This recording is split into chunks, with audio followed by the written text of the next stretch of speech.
오늘 만나보실 모델은 현재 수입차 시장을 이끌고 있는 대표적인 모델 중에 하나죠. BMW 5 시리즈인데요. 자, 벤츠 E클래스와 더불어 거의 쌍두마차라고 할 정도로 이 두 모델의 견인 능력이 대단합니다. 사실상 수입차 시장을 확대시키고 있는 그런 대표적인 모델인데, 자, 그 중에서도 오늘 만나는 모델 5 시리즈 가운데 가장 많은 판매량을 자랑하고 있는 520i인데요. 자, BMW 520i, 아무래도 많은 분들께서 구입을 하시는 모델인 만큼 관심 또한 많으시리라 예상을 하는데, 과연 520i가 어떤 매력을 보여줄지 잠시 함께 느껴보시겠습니다.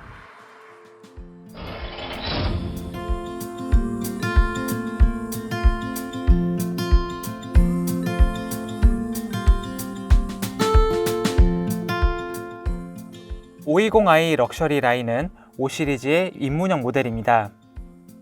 하지만 프리미엄 브랜드가 보여주는 고급스러움은 충분합니다. 그동안 저희가 다양하게 테스트해온 5 시리즈는 모두 M 스포츠 패키지가 탑재됐었죠. 럭셔리 라인은 보다 차분한 범퍼 디자인을 사용합니다. 휠 디자인과 브레이크에서도 차이를 보이고요. 불필요하게 크고 넓은 타이어를 사용하지 않고 전후 동일한 사이즈의 타이어가 장착됩니다. 듀얼 머플러로 멋도 냈네요. 실내 구성은 화려합니다. 기본 구성 자체가 좋은데요. 시트는 럼버 서포트, 사이드 볼스터, 쿠션 익스텐션, 2단계 조절이 가능한 등받이가 탑재됩니다. 대시보드까지 소프트 터치 소재와 리얼 스티칭으로 고급스러움을 살렸고요. 12.3인치 크기의 계기판과 센터 페시아를 갖추고 있어 하위 모델이라는 느낌이 없습니다. 공조장치 구성도 동일하며 스마트폰 무선 충전 패드도 있습니다. 여기서 끝이 아닌데요. 3개의 카메라를 사용하는 최신 ADAS가 탑재됐습니다. 정차 및 재출발이 가능한 어댑티브 크루즈, 차로 중앙 유지 기능을 비롯해 계기판에서 주변 상황을 보여주고 운전자 안면을 인식하는 센서까지 갖추고 있습니다. 기본형 모델이지만 최상급 모델과 동일한 안전 사양이 탑재됐다는 점이 인상 깊습니다. 가속 및 감속, 변속까지 모두 해주는 자동주차 기능을 비롯해 왔던 길을 되돌아가는 후진 어시스트 기능도 좋은 구성입니다. 에코모드에서 중립주행을 지원하기도 하고요. 물론 빠진 기능도 있습니다. 먼저 국내 소비자들이 좋아하는 앞좌석 통풍 기능은 빠지고요.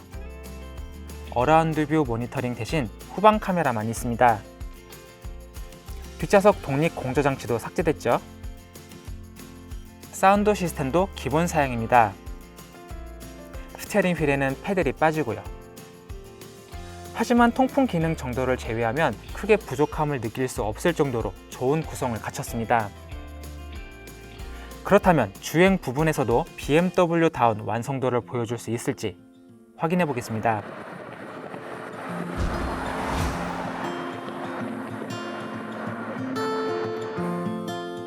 자, 앞서 보신 대로 상급 모델, 저희가 먼저 보여드렸던 모델이 530i 그리고 530i였죠.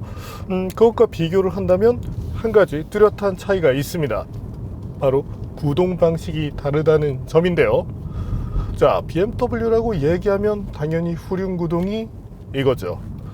자, 그럼 BMW의 전통적인 후륜구동 방식을 채택하고 있는 520i 어떤 능력을 보여주는지 한번 보겠습니다.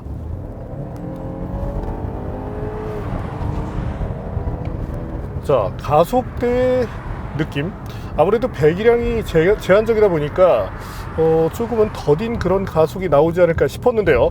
자, 공식 발표 기록만 보더라도 7.8초로 기록이 되어 있죠. 물론 이 차의 무게나 배기량을 감안했을 때는 충분히 여유로운 성능이라고 할 수 있겠지만, 그래도 이 가속 부분에서 특화된 성능을 보였던 것이 BMW 모델인 만큼 수치적인 부분에서 아쉬움이 드는 것은 사실입니다. 자, 그럼 여기서 잠시 저희가 테스트한 결과부터 보실까요? 저희가 테스트한 결과 7.72초가 나왔습니다. 제조사 발표 수치보다 조금 빠른 이런 기록이죠. 그리고 현재는 이 차량이 이 딜러에서 나오다 보니까 일반유가 들어가 있습니다. 뭐 사실 저희도 이 200마력 언더 모델에서는 뭐 굳이 고급유를 고수하실 필요는 없다고 말씀을 드리고 있는데, 현재 일반유가 들어가 있는데 이 정도의 성능이 나온다는 점, 이런 것들은 참고를 하실 필요가 있겠습니다. 뭐 운영하는 데 있어서 530i보다 조금 더 낫다는 그런 점을 말씀드리고 싶은데요. 자, 변속기는 8단 스텝트로닉을 사용합니다. 물론 뭐 BMW 다 8단 쓰죠. 하지만 기존에 저희가 보여드렸던 그 모델들, 여기에는 이제 스포츠 8단 변속기가 장착이 되는데 현재는 일반 스텝트로닉 8단이 들어갑니다. 자, 그렇다면 차이가 어디에 있느냐? 뭐 체결되는 감각 이런 부분에서는 물론 좋은 모습을 보여줍니다. 아무래도 ZF-제 변속기가 상당히 좋은 성능을 내는 것으로 유명하고 거기에 걸맞은 성능을 보여줍니다. 하지만 스포츠 변속기와 비교를 한다면, 자, 현재처럼 속도를 올려가면서 쉬프트 업 또는 다운을 했을 때 이때 반응 속도가 조금 다릅니다. 뭐 좋은 쪽으로 해석하자면 반응이 느려진 만큼 승차감 부분에서 도움이 되긴 하지만, 스포츠 모드를 활성화시켰을 때도 이 BMW 모델이 보여주는 이렇게 툭툭 쳐주면서 밀어주는 요 감각이 또 은근히 재미가 있거든요. 그런 점이 희석되어 있다는 점은 다소 좀 아쉬움으로 부각이 되네요. 하지만 뭐 두 가지 점을 다 말씀드렸죠. 자, 편안함을 위해서 택하셨다면 이런 세팅이 더 맞다고 할 수 있게 되니까요. 그리고 이번 모델을 탔을 때 가장 관심이 갔던 부분은 이 주행상의 밸런스였고, 그 핵심적인 부분은 이 서스펜션에 있는데, 자, 서스펜션 자체는 조금은 하드한 편입니다. 엑스드라이브로 갔을 때는 조금은 부드러운 그런 성향이 비춰졌었고, 상황에 따라서는 이제 리어 축이 약간은 좀 타이어의 이 접지를 잘 못하는 그런 느낌을 줄 때도 있었는데, 현재 모델 아무래도 BMW가 뭐 앞서 말씀드렸듯이 이 후륜 구동의 또 이 명가 아닙니까? 그러다 보니까 이 후륜 모델에서의 밸런스가 좀 더 이상적으로 나옵니다. 자, 기본적인 차량의 운동 특성 자체는 언더스티어로 맞춰지죠. 뭐 모든 차가 그렇지만, 하지만 후륜 구동 모델만의 그런 뉴트럴한 감각도 적당히 맛볼 수가 있습니다. 의도에 따라서는 리어 휠도 살짝 미끄러뜨릴 수 있는데, 아무래도 이제 출력이 제한적이다 보니까 여러분들께서 조금 이제 환상을 가지실 수 있는 뭐 드리프트라든지 이런 것을 하기에는 조금 역부족이다, 이렇게 봐주시면 되겠고, 물론 비 오는 날은 될 거예요. 자, 어쨌든 균형 감각으로 놓고 본다면 저는 엑스드라이브보다 현재 이 후륜구동 모델에 조금 더 높은 점수를 주고 싶네요. 자, 그리고 서스펜션도 조금 단단하다고 말씀을 드렸는데, 프론트 쪽, 그러니까 운전석에 앉아 있을 때는 적당히 부드럽고 좋은 승차감을 느낄 수 있는데, 조금 거친路面에서 뒷자리에 이렇게 타봤을 때는 약간은 때려주는 그런 감각이 있습니다. 물론 현재 이제 타이어 스펙 자체가 18인치로 세팅이 되어 있는 만큼 그래도 다른 모델 대비 나은 승차감이긴 하지만 기본적으로 조금은 단단한 그런 느낌을 느낄 수 있다. 그래서 오히려 이 후륜구동 모델을 탔을 때 전통적인 BMW 모델들의 느낌을 받는다, 이렇게 봐주시면 되겠습니다. 물론 뭐 겨울철 주행에는 엑스드라이브가 조금 더 유리하긴 하지만 저는 뭐 당연히 후륜구동 모델을 더 택할 것 같네요. 뭐 미끄러지고 안 미끄러지고 뭐 이런 문제가 아니라 운전했을 때의 감이 조금 더 낫기 때문이죠. 자, 파워트레인 측면, 앞서 뭐 가속 성능 보셨겠지만, 자, 꾸준하게 속도를 올려서 이 앞자리 숫자를 바꾸는 것 자체도 어렵지 않습니다. 물론 탑스피드 자체가 제한적이긴 하지만 그때까지도 꾸준한 이 성능이 이어진다는 점은 칭찬할 부분인데요. 자, 엔진의 출력은 184마력, 최대 토크도 29kg/를 약간 상회하는 정도이기 때문에, 자, BMW가 가지고 있는 2리터 엔진 개발 능력으로 본다면 정말 짠돌이같이 굴었죠. 하지만 일상에서 우리에게 요구되는 그런 편안함, 그런 측면에서는 분명히 이점이 있는 엔진이라고 말씀을 드리고 싶습니다. 처음 차를 탔을 때 뭔가 좀 부족하겠지, 에이, 기껏해야 180마력대 이렇게 생각을 했는데, 자, 시내 주행이나 가볍게 뭐 고속도로를 이렇게 그러면서 이 장거리 투어를 했을 때 전혀 부족함이 없었습니다. 사실 메르세데스 벤츠 E클래스 이 250을 타면서도 이 정도면 충분하다라고 말씀을 드렸는데, 네, 현재 520i, 과거의 520i, 제가 이제 처음 탔을 때 239 모델부터 제가 이제 시승을 했었는데, 그때만 해도 부족함이 많았습니다. 아무래도 경량화 기술에서도 조금 한계를 보였었고, 그리고 그 당시에는 자연흡기 엔진에 150마력을 썼었죠. 최대 토크가 20kg 포스미터 정도였는데, 아무래도 자연흡기 엔진 특성상 RPM을 끌어올려야 힘을 냈었습니다. 반면 지금은 터보차저 엔진을 다 쓰고 있죠. 수치적인 부분이 부족해도 그 토크밴드 자체가 앞쪽에서 활성화되는 만큼 운전이 상당히 편안하다는 점이 메리트로 작용하네요.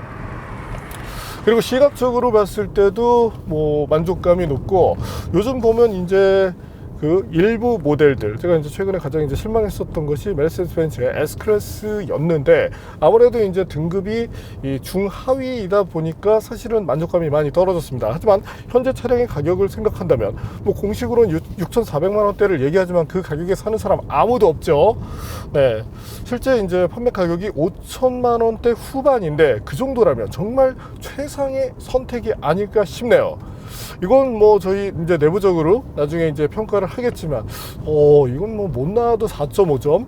만약에 이제 그 밑으로 떨어진다 그러면 누군가 BMW를 정말 싫어하는 사람이 끼어 있는 경우라고 생각을 하셔도 될 겁니다.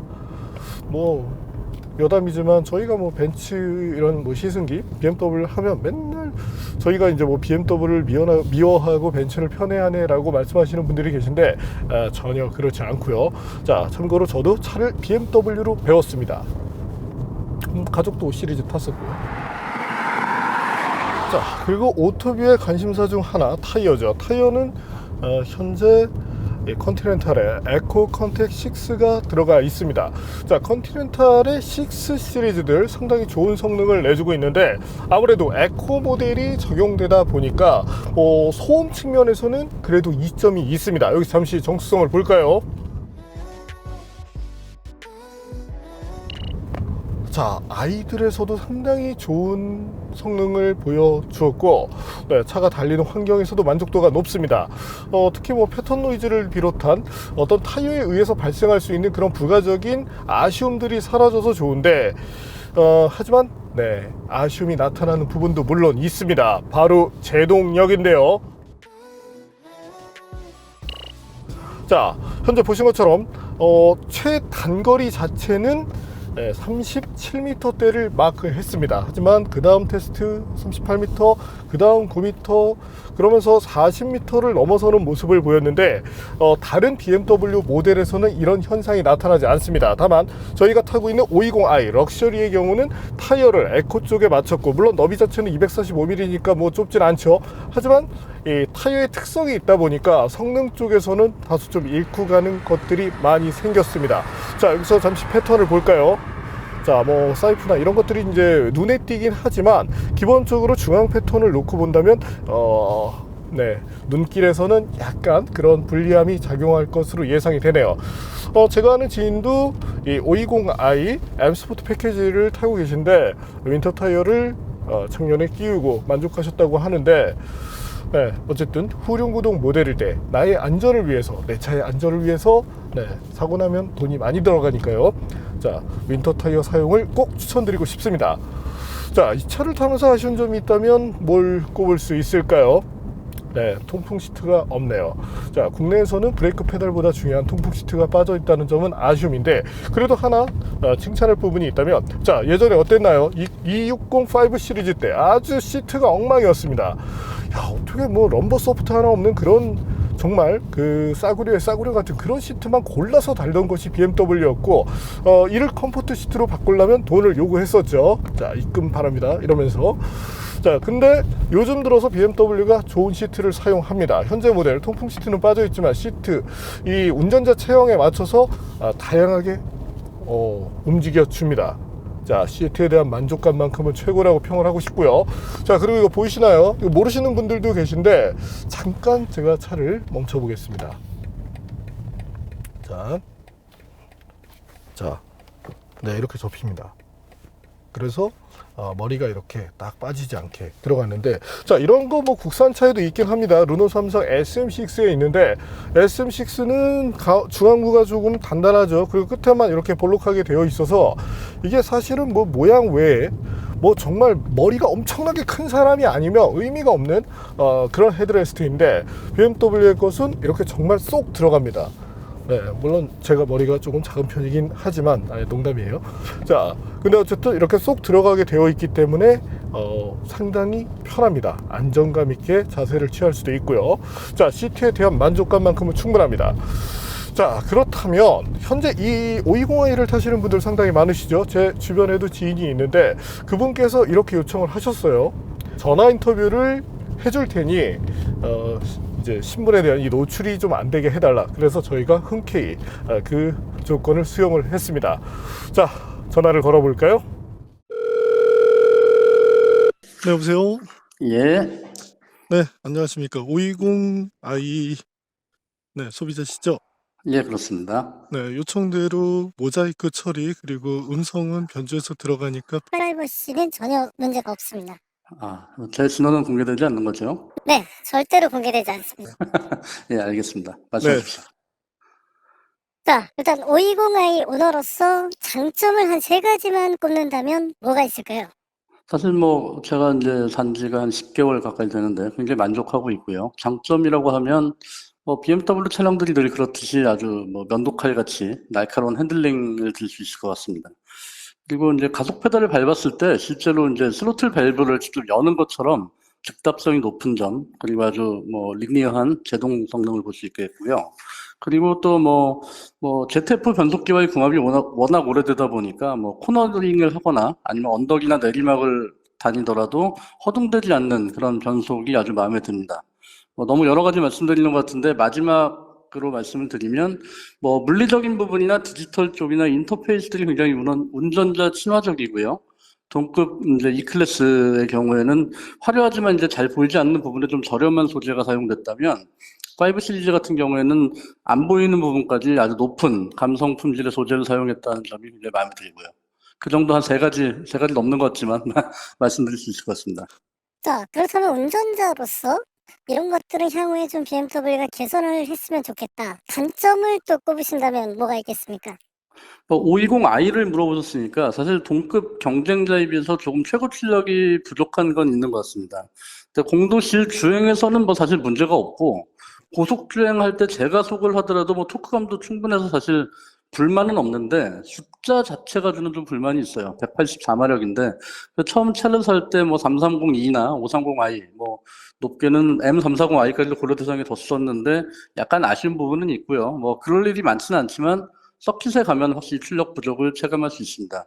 그리고 또 단점을 얘기하자면 뒷좌석이 굉장히 단단해서 승차감이 조금은 불편한 느낌이 있어요. 그러니까 운전할 때는 느끼지 못하는데 뭐 대리 운전을 할 때나 뭐 다른 사람이 운전을 할 때 뒷좌석에 앉으면 요철을 굉장히 직접적으로 전달을 해서 너무 단단하다는 느낌이 좀 있습니다. 그리고 제 차가 후륜 구동 모델이어서 좀 더 그런 측면도 있고요.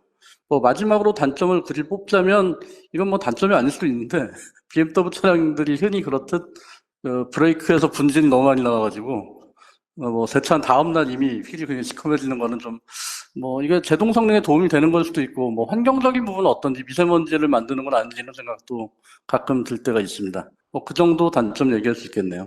네, 오늘 그 전화 인터뷰 감사드립니다. 예, 출연료 전화 연결 상태가 좋지 않아서 마지막 말은 못 들었습니다. 자, 어쨌든 이게 사실 그런 특성이 있습니다. 내가 이 차를 가지게 되면 내 차가 너무 예뻐 보여서 단점은 정말 말하기 싫어하는 좀 전에 그런 것들을 여러분들께서 잘 목격을 하셨습니다. 뭐 단점이라고 말했지만 별로 단점 같지도 않죠.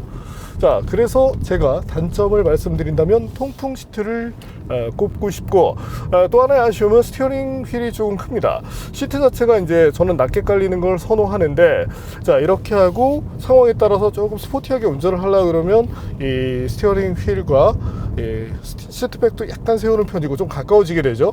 이랬을 때 스티어링 휠이 너무 크게 느껴지다 보니까 조작을 할 때 약간의 어색함이 다가옵니다. 물론 뭐 계속 타다 보면 나아지겠죠. 하지만 스티어링 휠 사이즈만큼은 조금만 더 줄여서 어떤 그 조작 편의성을 올려주면 좋겠네요.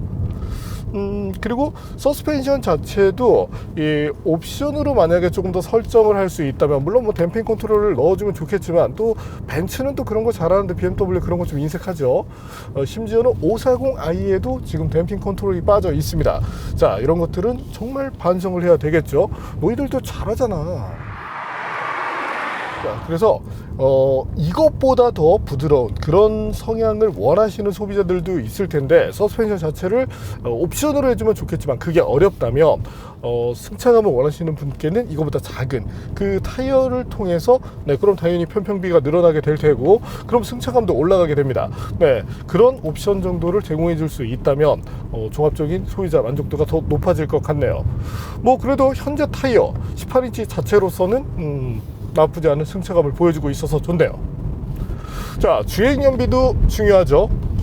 자, 공식연비를 놓고 봤을 때 그래도 2리터 모델 중형 세단, 이런 점들을 놓고 봤을 때 수긍할 만합니다. 그리고 저희가 테스트를 해본 결과 고속도로 장거리 주행 때 연비, 자, 의외로 잘 나오는 편이었거든요.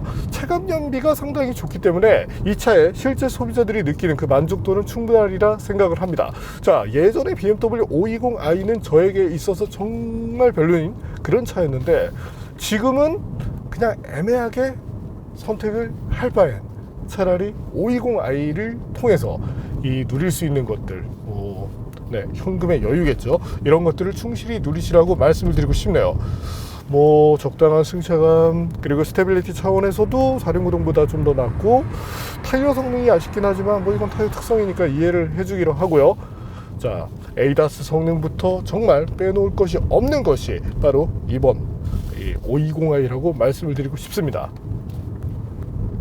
정말 뭐 M550i 아니면 520i, 저라면 이 둘 중에 하나를 택할 것 같네요.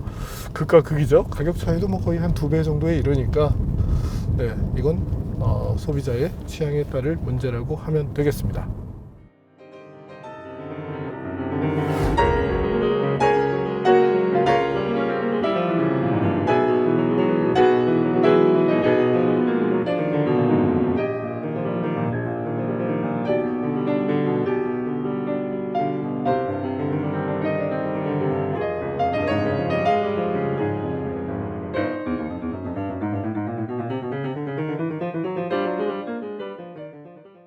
네, 오늘 만난 BMW 520i, 뭐 사실 별로 기대를 안 했던 모델입니다. 자, 뭐 싼 차니까 그냥 싼 맛 나겠지라고 했는데 그 예상을 완전히 뒤집어 버렸거든요. 자, 앞서 뭐 제 지인께서도 이 차를, 물론 이제 페리 이전 모델이긴 하지만 타면서 만족감이 상당히 높다고 자랑을 하고 계십니다.